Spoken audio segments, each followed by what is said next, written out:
This podcast is produced by the Harwood Productions Podcast Network. To learn more about the network and to find more of our shows, visit us online at www.harwoodpodcast.com. Hey everybody, welcome to Live from Basics. I'm Kevin Harris, and I'm here with today's special guest, Peter Brown. So I cannot wait till we're done today because Cindy made some great food. It's going to be good. I hear she's a great cook. Oh, she's really great. And for dessert? Wow. Brownies. Oh, they're not just any brownies. They are Peter brownies.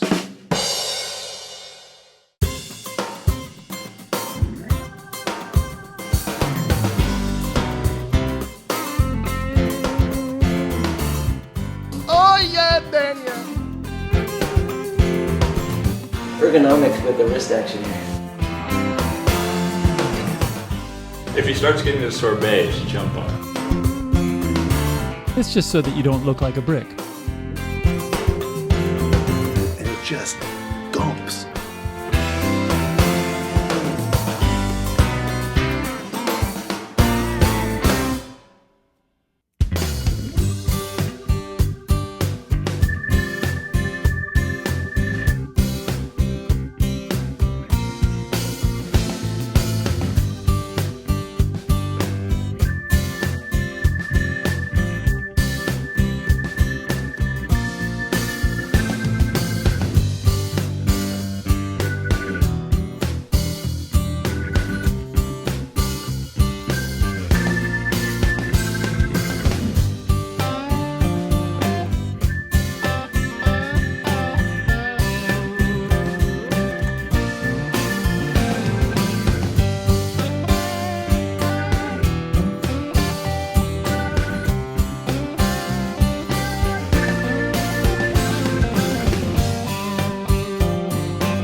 Peter, welcome to Live from Basics. Thanks for having me, Kevin. Our absolute pleasure.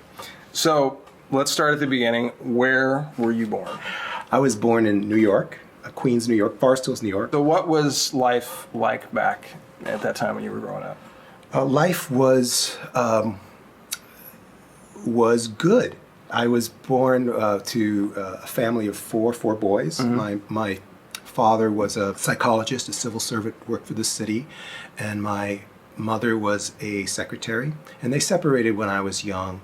My oldest brother, Mark, also left home when I was young, leaving behind a record collection that has left an indelible imprint on me ever since. My mom, I should say, was from Austria. And a lot of kids in New York City sort of come from elsewhere. And you're kind of aware of that, especially lower middle class. We were sort of aspiring. I would say we were lower middle class, but actually we weren't lower middle class. We were on the dole for a lot of my childhood. But I didn't feel it so much because my mom made sure that we had a real culturally rich upbringing. I actually had piano lessons. I took lessons from a Hungarian piano teacher who would take my finger and go boink, boink, boink. That sounds ominous, actually. I didn't get too far on piano. But my mom, provided this rich setting for us, so I didn't have the sense of want. I guess growing up, for me, I was aware of my sense of being in New York, which is a crowded place, really densely populated, a lot of people, a lot of noise, a lot of crowds, a lot of subways. Things are difficult, and a certain cynicism, sort of cynical worldview kind of creeps in. And I remember my childhood having a lot of that too. So there was a lot of sports, a lot of brothers, a sense of kind of hopelessness that kind of seeps in pretty young. That was my childhood. So that's the New York. That's where that New York thing comes from. That's where that New York thing comes from. I got it. Okay. Yeah, I go. I'm beginning to understand. You mentioned the record collection.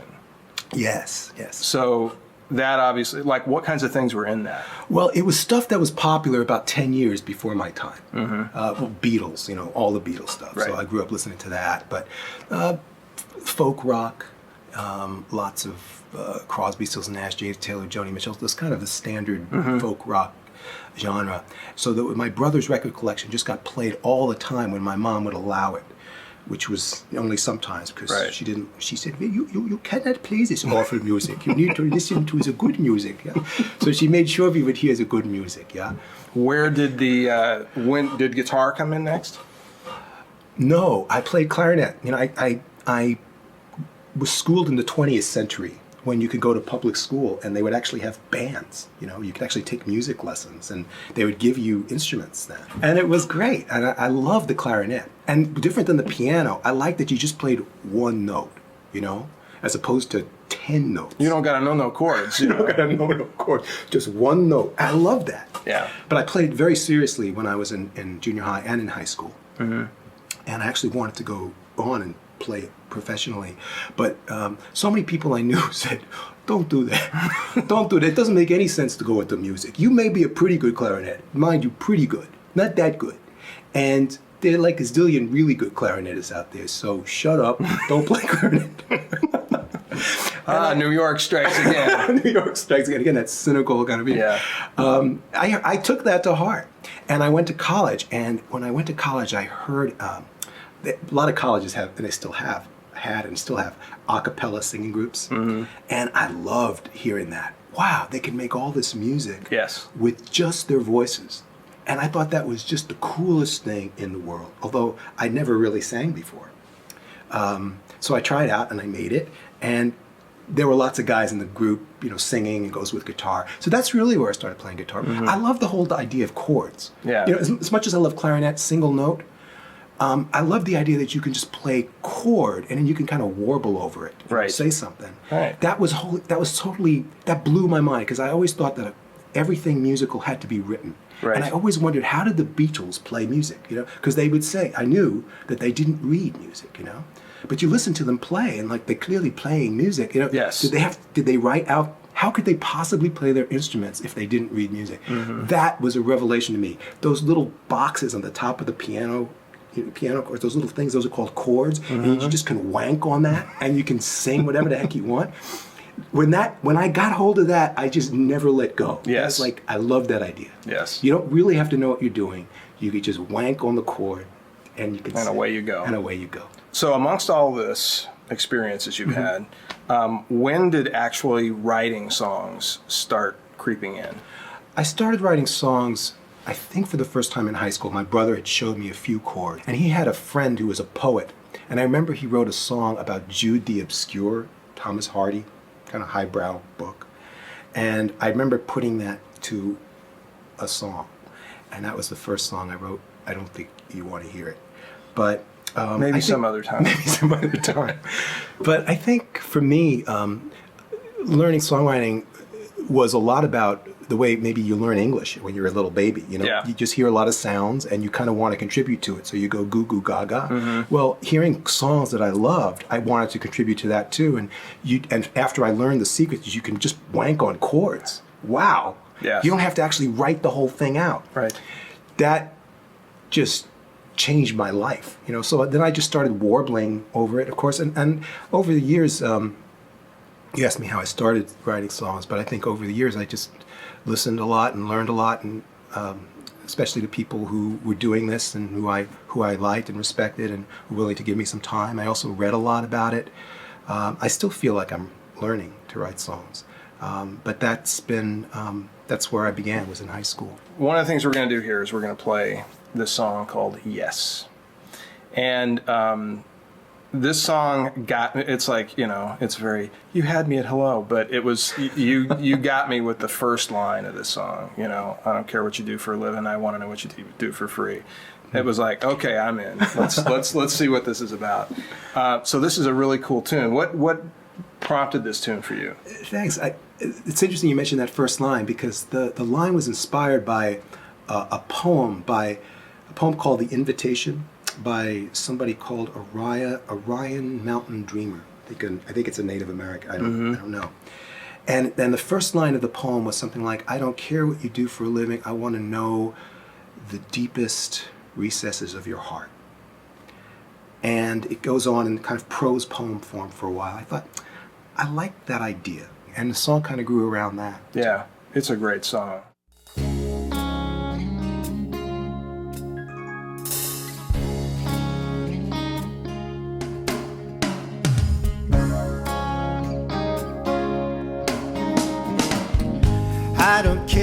what you do for a living. I wanna know what you do for free, what you ache for, and who you give your trust. I wanna hear your deepest dreams and how you make your ends your means. I wanna know how far you go for love. When you hear those tired voices that always tell you no, do you still say yes? Say yes to the journey of your heart. Say yes, say yes, and show them who you really are. Say yes.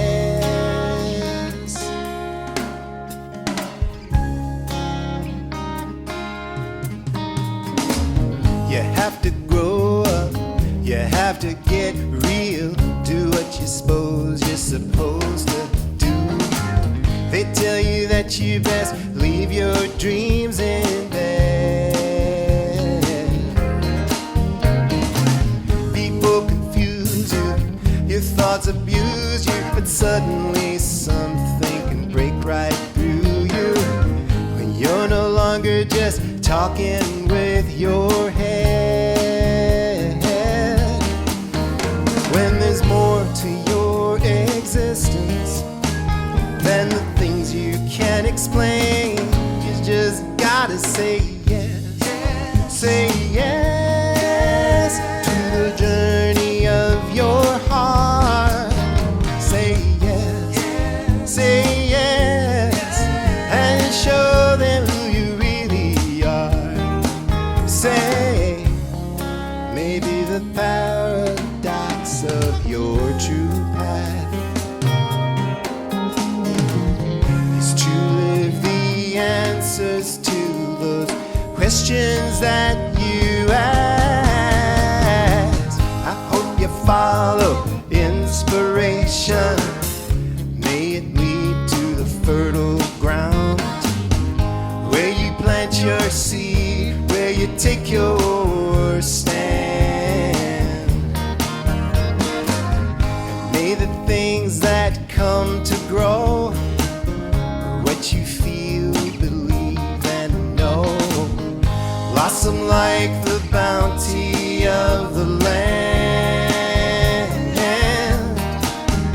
When you look to the horizon, take a baby step of faith and just say yes, say yes to the journey of your heart. Say yes, say yes, let it show you who you really are. Say yes to the journey, to the spirit, yes, to the love-giving life that's worth, to the reason that you're here today and every day of your time on earth. Say yes.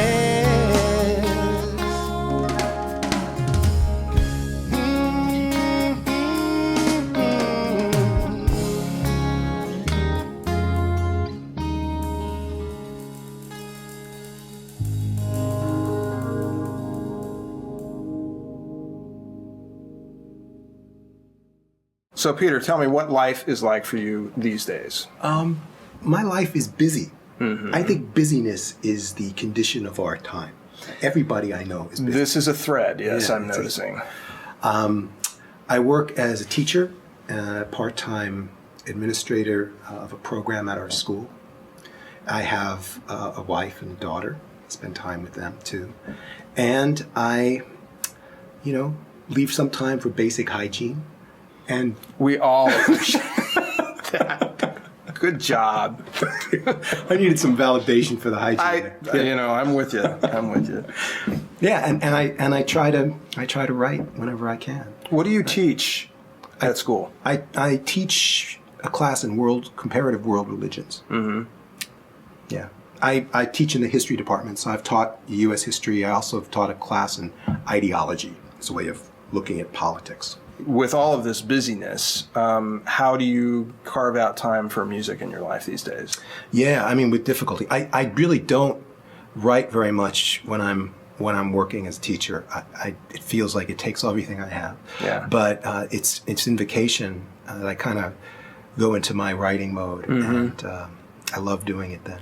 When you kind of get down into writing these days, on spring break or Easter or whatever, whenever you're doing that, what does your process look like?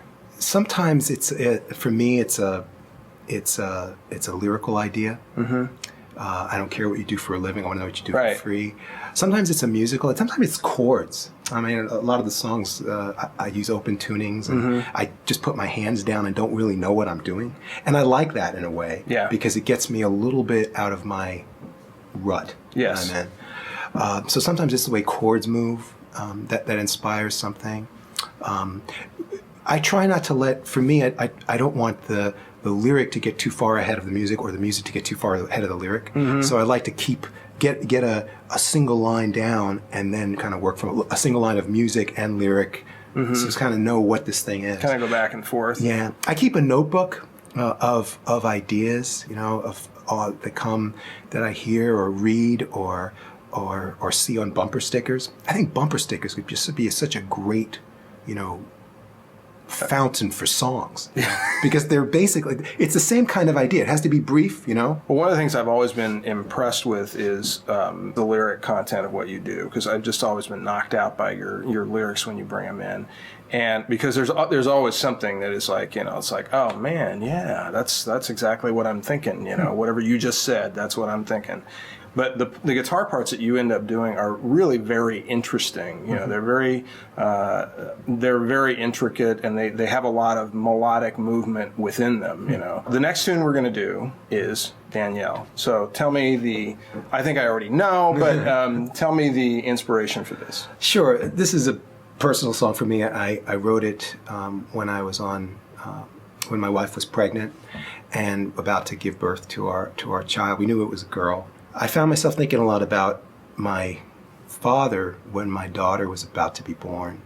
So I wrote the song, and actually my father's name was Daniel, and the song's name is Danielle. And we actually wrote the song before Danielle was born, and my wife and I thought, we're just going to call our daughter Danielle. So Danielle's actually named after the song. This is a really cool tune, and I remember when you brought it in, my son was pretty young, actually, at the time. He had just been born in like September, and I think Danielle, you said, was born like in January, right? Yeah. As fathers, it's like you go through that, and suddenly, oh, wow, we have kids now, wow, Right. And the thing that was amazing to me is like hearing your sort of take on that, and that the thing that I always loved about this song is that expectation of, I can't wait to see who you are, kind of thing. And that's, I think, of course, all parents are that way, but when you brought this in, that's what really hit me about it, because you and I were essentially going through like the same thing at the same time. It was pretty cool.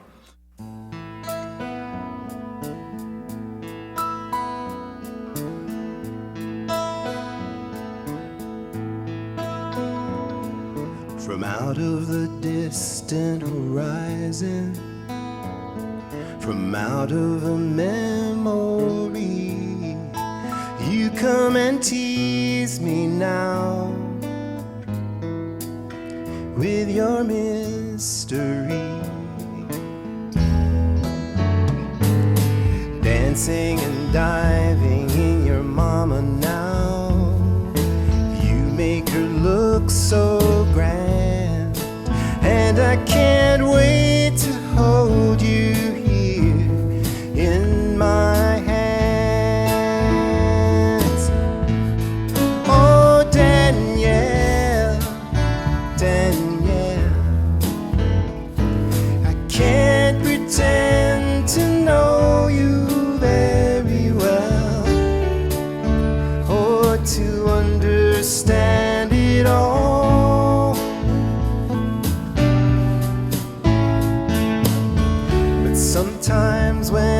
call your name, I feel a rush of tears inside my eyes. Do you know why, Danielle?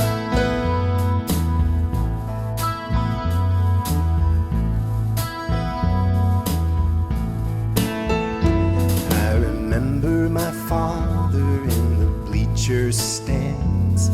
He'd stand up and cheer for me, even when I was striking out. I felt like Hercules.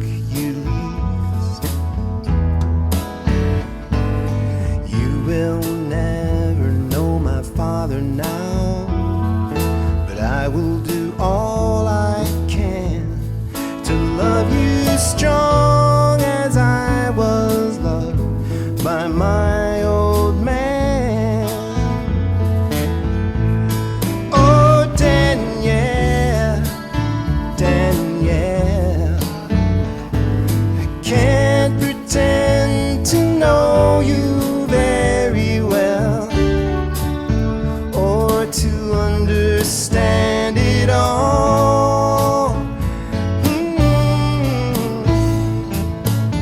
But sometimes when I call your name, I feel a rush of tears inside my eyes. Now I know why, Danielle. From out of the distant horizon,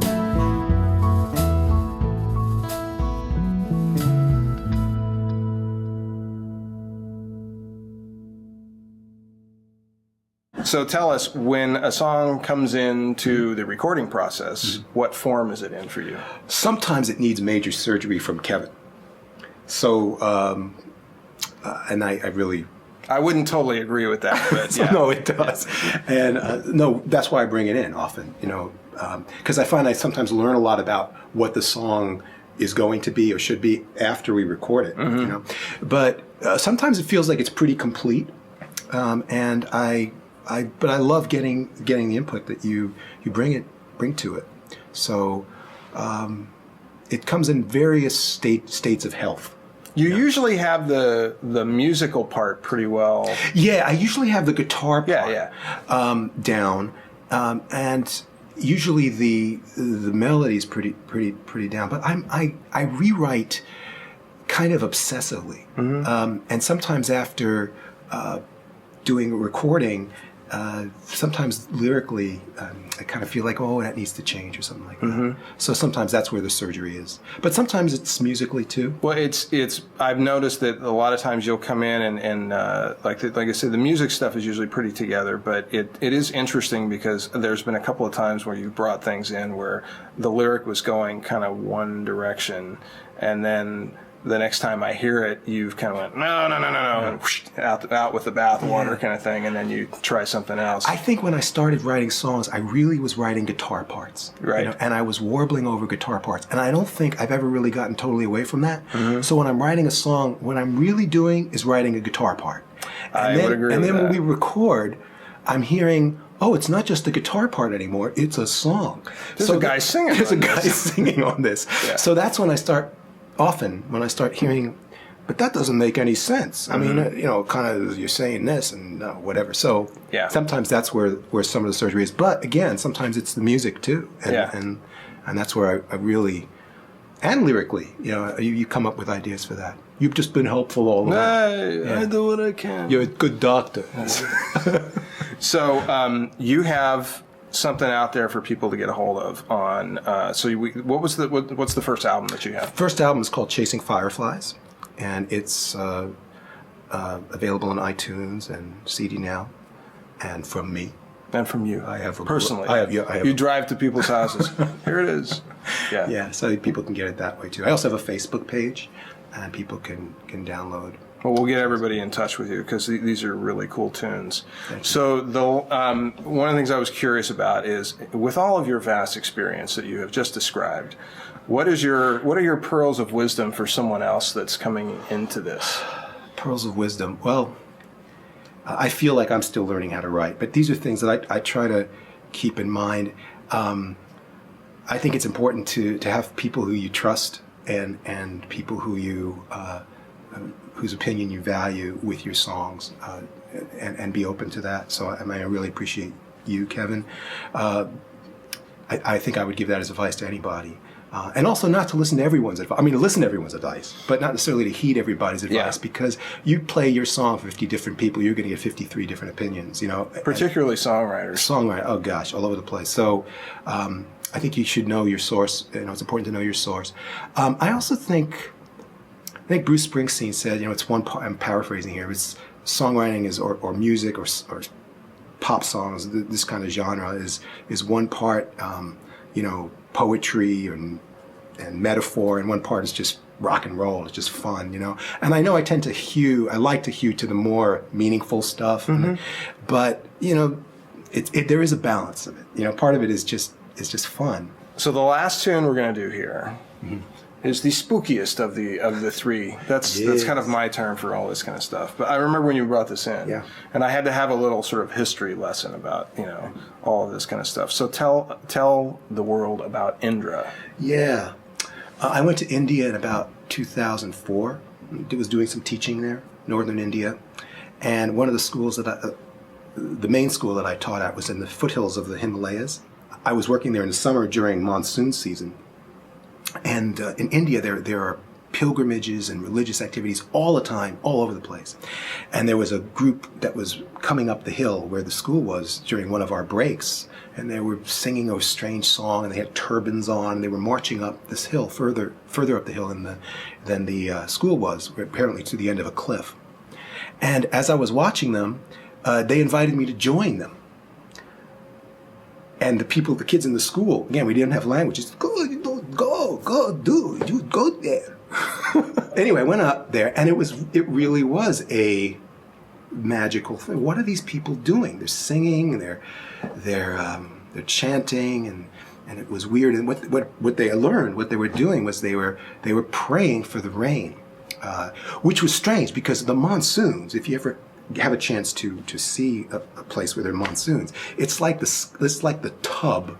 The sky is like a bathtub faucet, just opens up and it just dumps. And when it just floods, in fact, I saw houses slide down the hill.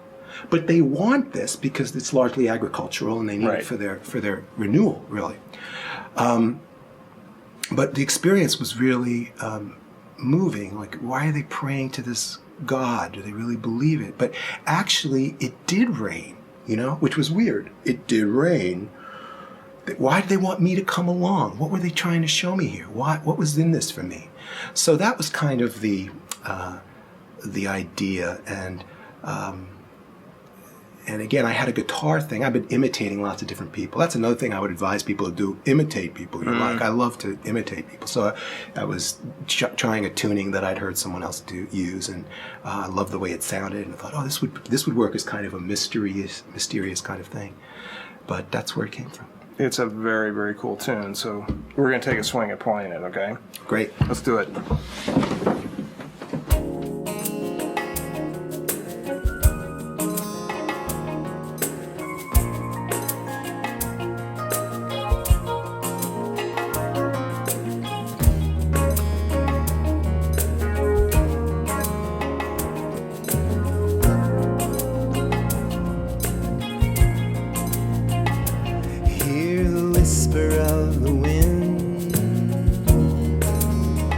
On a summer day, see the dark cloud on the mountainside glide this way.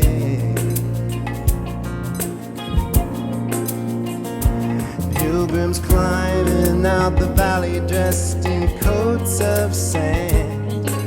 They're kicking up the fossils of this ancient land.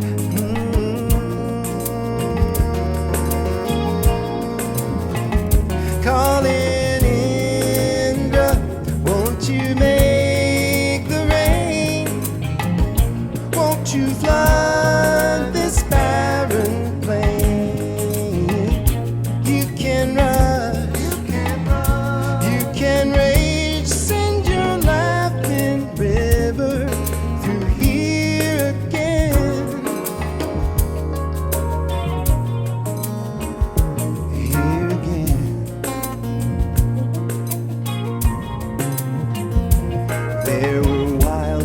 in the water that grew so tall.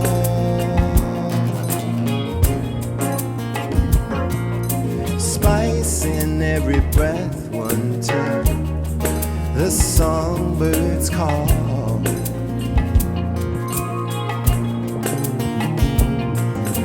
Banyan trees with children swinging from the vines, and women wearing white, pouring sweet red wine.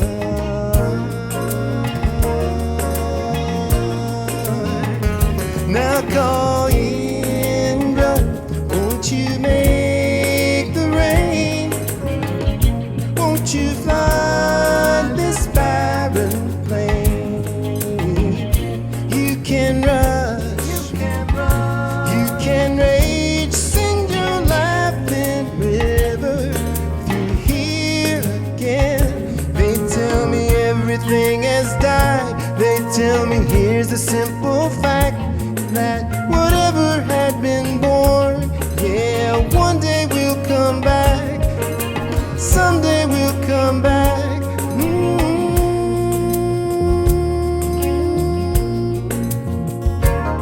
There's a bright and angry flash.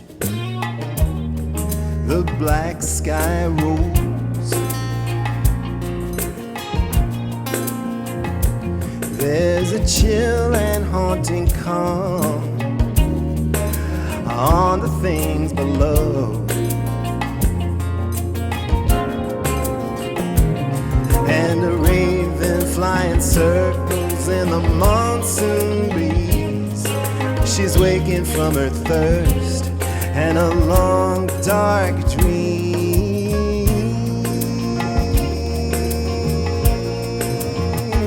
Calling Indra, won't you make the rain? Won't you flood this barren plain? You can rush, you can rage, sing your laughing river through here again. Send that laughing river through here again. Send that laughing river through here again.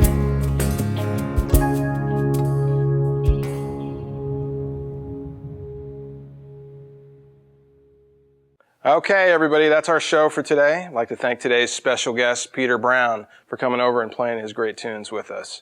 If you'd like to get a hold of Peter's music, visit the Live from Basics show page, and we'll have a link there for you. And also, if you'd like to get one of our cool Live from Basics t-shirts, go to our website and visit our store. Hey, come back here with those brownies. And also, if you'd like to get one of our cool Live from Basics t-shirts, whoa.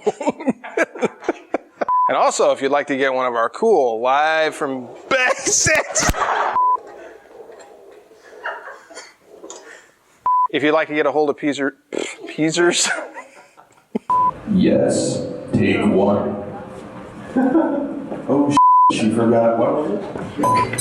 It's not a feel thing. It's more like a thing, you know? Open mouth, I'm too soft. I don't know. Why is that doing that? Why is that? Is that me? So you, Poor Lance, he's going, no, I went to the room. I did. Oh, I'm so sorry. So bring his, that was closer-ish. Yeah. So you're still ringing. Oh, So I obviously know the answer to this. So tell these schmucks. Okay, on that note, can we play music now?